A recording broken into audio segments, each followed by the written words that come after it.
আল্লাহ সুবহানাহু ওয়া তাআলার বিশেষ দয়া ও অনুগ্রহে আমরা মসজিদে নববীর ঠিক এই জায়গায় আমাদের মাতৃভাষা বাংলা ভাষায় কোরআন ও সুন্নাহের আলোকে বয়ান পেশ করে আসছি। সম্মানিত দিনী ভাইয়েরা, কিয়ামতের দিন আমরা কি জানি?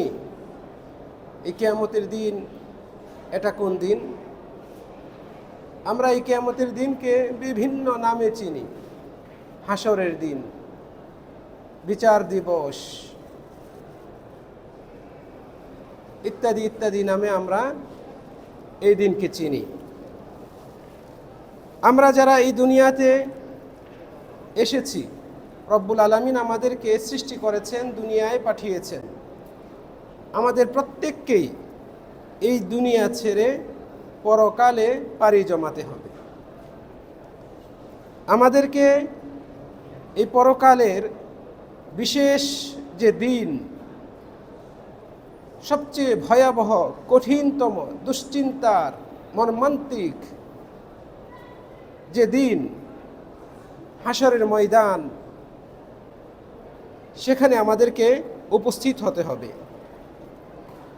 এই দিনের ভয়াবহতা, হাসরের ময়দানে যেহেতু আমাদের সকলকেই উপস্থিত হতে হবে, এই ময়দানে উপস্থিত সমবেত সকলের অবস্থা এত ভয়াবহতম হবে যে ছোট্ট বাচ্চা সেও বুড়ো মানুষের মতো তার চুল দাড়ি এগুলো পেকে যাবে, সাদা হয়ে যাবে।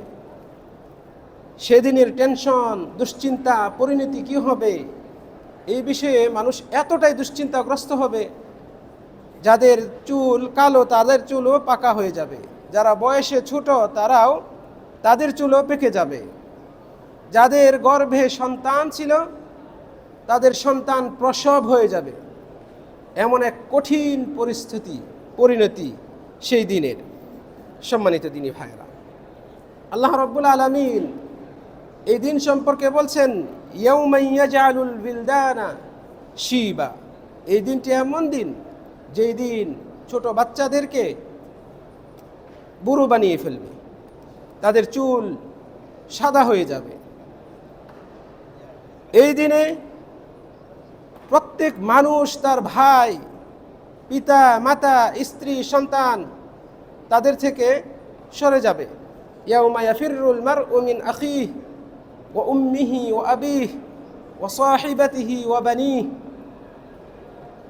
সন্তান তার বাবাকে চিনবে না, পরিচয় দেবে না। বাবা সন্তানের কাছে আবদার করবে, কিন্তু সেই দিন সন্তান সেই আবদার মানবে না। সন্তান মায়ের কাছে আবদার করবে, মা সেই দিন সন্তানের কোনো আবদার রক্ষা করবে না।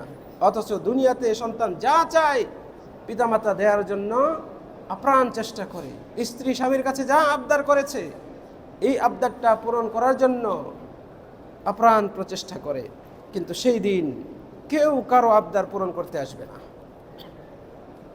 সেই দিন মানুষ তার ভাইয়ের কাছ থেকে পলায়ন করবে, তার মায়ের কাছ থেকে পলায়ন করবে, পিতার কাছ থেকে পলায়ন করবে, স্ত্রীর কাছ থেকে পলায়ন করবে, স্বামীর কাছ থেকে পলায়ন করবে। এমন একটা অবস্থা, সবাই পলায়ন পর, সবাই নিজকে নিয়ে ব্যস্ত থাকবে। এই কিয়ামতের ময়দানে আমাদের সকলকেই উলঙ্গ হয়ে উঠতে হবে। কোনো জামা কাপড়, টাকা পয়সা, অলংকার, ঘড়ি, চশমা, দামি মোবাইল, এগুলো কিছুই আমাদের সাথে থাকবে না। সেই দিন চরম আতঙ্কের দিন। আমাদেরকে আল্লাহ রাব্বুল আলামিন এই হাসরের ময়দানে সমবেত করবেন। সেই দিন কেউ কারো কথা শুনবে না, সবাই শুধুমাত্র গুনগুন শব্দ, ফিসফিসানি শব্দ শুনবে। এছাড়া কেউ কারো স্পষ্ট কথা শুনতে পারবে না। আল্লাহ সুবহানাহু ওয়া তাআলার অসংখ্য অগণিত ফেরেশতা রয়েছেন। এত সংখ্যা ফেরেশতাদের যে আমাদের পক্ষে সেটা গণনা করে শেষ করা সম্ভব নয়। শুধু একটা নমুনা উল্লেখ করি যা হাদিস দ্বারা প্রমাণিত।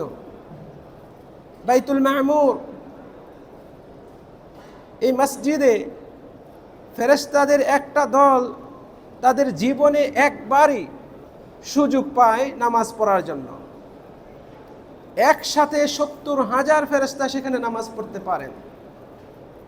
নামাজ পড়ে বের হন তো কিয়ামত পর্যন্ত আর সিরিয়াল পাবে না, এত সংখ্যক ফেরেশতা।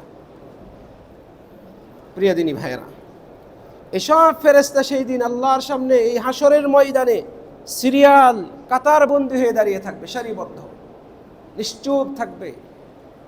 প্রিয় দিনী ভাইরা,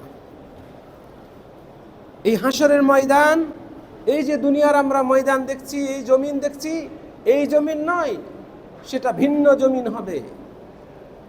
হাসরের দিনে যে আসমান আমাদের উপরে থাকবে, সেই আসমান এই আসমান নয়, পরিবর্তিত আসমান হবে। সেই দিন সূর্য অতি নিকটে চলে আসবে। এখন এই সূর্য লক্ষ লক্ষ মাইল দূরে আমাদের থেকে, কিন্তু সেই দিন সূর্য অতি নিকটে চলে আসবে, 1 মাইল পরিমাণ দূরত্বে থাকবে।